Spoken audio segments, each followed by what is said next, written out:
Hi friends, சண்முகபரணி serial promo பற்றி பார்க்கலாம் வாங்க. அதுக்கு முன்னாடி நம்ம சேனலை சப்ஸ்கிரைப் பண்ணாதவங்க கீழே இருக்கிற சப்ஸ்கிரைப் பண்ணை கிளிக் பண்ணிவிட்டு பக்கத்தில் இருக்கிற பெல் பட்டனையும் கிளிக் பண்ணிடுங்க. சரி வாங்க வீடியோக்குள்ளே போகலாம். வெங்கடேஷ் தான் எல்லாம் தப்பு பண்ணாங்கங்கிற விஷயத்த சண்முகம் ஊர் முன்னாடி நிரூபித்து ரத்னா ஒழுக்கமான பொண்ணு அப்படின்னு சொல்லி நேராக அவங்க வீட்டுக்கு அழைச்சிட்டு வந்துடுறாங்க. இந்த பக்கம் வீட்டுக்கு வந்ததும் ரத்னா ரொம்ப ஃபீல் பண்ணி அழுதுட்ருக்காங்க. அண்ணன் ரொம்ப நன்றிங்க, இந்த பொறுக்கி இப்படி பண்ணுவான்னு நான் கொஞ்சம் கூட எதிர்பார்க்க இல்லைன்னு. நானும் கிட்டத்தட்ட அவனோட நடவடிக்கைகள் எல்லாம் வச்சு அவன் மனசு மாறி திருந்துட்டான்னு நானும் தப்பாக நினச்சிட்டான் அப்படின்னதும் இல்லை, அவன் தான் பண்ணியிருப்பான்னு எனக்கு ஒரு சந்தேகம் ஆரம்பத்தில் இருந்துச்சு. ஆனால் என்ன பண்ணுறது, நான் தான் சேச்சே அவன் அப்படி பண்ணியிருக்க மாட்டான்னு தப்பாக பொறிச்சிக்கிட்டேன். இப்போ வாச்சும் உண்மை தெரிஞ்சுக்கேன் அப்படின்னதும் இந்த பக்கம் என் மருமக பரணி இல்லைன்னா என்ன கேதுப்பா, அவள் தான் எல்லா விஷயத்தையும் கண்டுபிடிச்சா அப்படின்னு இந்த பக்கம் சண்முகத்தோட அப்பா சொன்னதும் கிழிச்சாப்பா. இன்னைக்கு இந்த அளவுக்கு இவ்வளோ பெரிய பிரச்சனை வந்திருக்குன்னா அதுக்கு உன் மருமக தான் காரணம் அப்படின்னதும் இந்த பக்கம் பரணி அதிர்ச்சி ஆகுறாங்க. டேய் என்னடா பேசுகிறா அப்படின்னு போது, பின்ன எத்தனை வாட்டி உங்ககிட்ட சொன்னேன், அந்த வெங்கடேஷ் நல்லவன் கிடையாது, அவன் ஏதோ ஒரு உள்நோக்கத்தில் தான் இப்படிலாம் பண்ணிட்டு இருக்கான்னு.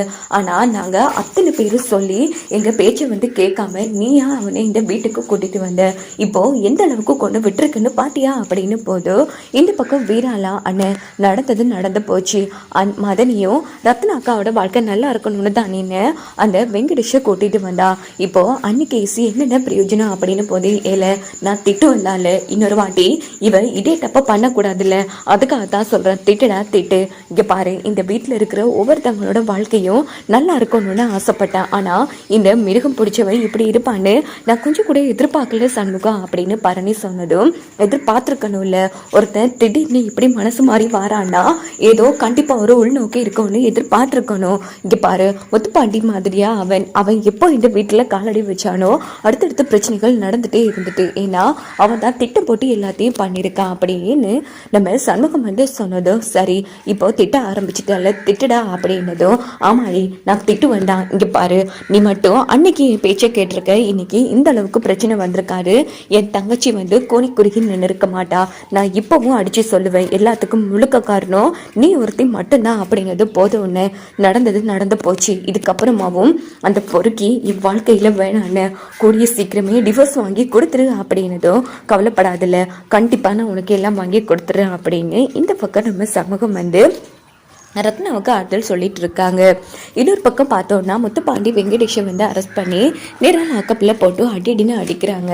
இந்த பக்கம் நம்ம சண்முகம் நேரா ஸ்டேஷனுக்கு வராங்க. ஏண்டா பொறுக்கி பயிலே எவ்வளோ தைரியம் வருதா, எங்கள் வீட்டிலேயே திண்டு குடிச்சிட்டு எங்கள் முதுகுலேயே கொத்துவேன் மவனே, காலம் புராணி வெளியில் வராத படி பண்ணி காட்டுறனா இல்லையா பாரு அப்படின்னதும், டே சண்முகம் நீ என்ன வேணாலும் பண்ணிக்கோடா, ஆனால் உன் தங்கச்சி கழுத்தில் நான் கட்டின தாலி இருக்கும் வரைக்கும் எதுவுமே உன்னால் பிடுங்க முடியாதுடா, அவன் வாழ்க்கையில இன்னொரு வாழ்க்கையை நான் வர விட மாட்டா அப்படின்னதும், டேய் இங்க பாரு, கூடிய சீக்கிரமே உனக்கும் என் தங்கச்சிக்கும் விவாகரத்து வாங்கி கொடுக்குற, அதே மாதிரி என் தங்கச்சியை அவ கழுத்துல கிடக்குற தாலியை கலட்டி உன் மூஞ்சில எரிய வைக்கிறேன்டா அப்படின்னு மாஸ் பண்ணிட்டு சண்முகம் நேரா வீட்டுக்கு வராச்சு. சண்முகம் அந்த பொறுக்கி பையில பாத்தியா அப்படின்னு நம்ம சண்முகத்தோட அப்பா கேட்குறாங்க. ஆமாப்பா, அவன் என்கிட்டயே சவால் விடுறான், முடிஞ்சா உன் தங்கச்சி வாழ்க்கையில இன்னொரு வாழ்க்கையை கொண்டு வாடா, உன் தங்கச்சிக்கு இன்னைக்கு இருந்தாலும் நான் தான் புருஷன், அது மட்டும் இல்லாம விவாகரத்து முடிஞ்சா வாங்கி கொடுக்கட்டாப்பா, பொறுக்கி பையன் அவன் கழுத்துல கிடக்கிற தாலி அவனோட தாலியா, அதனால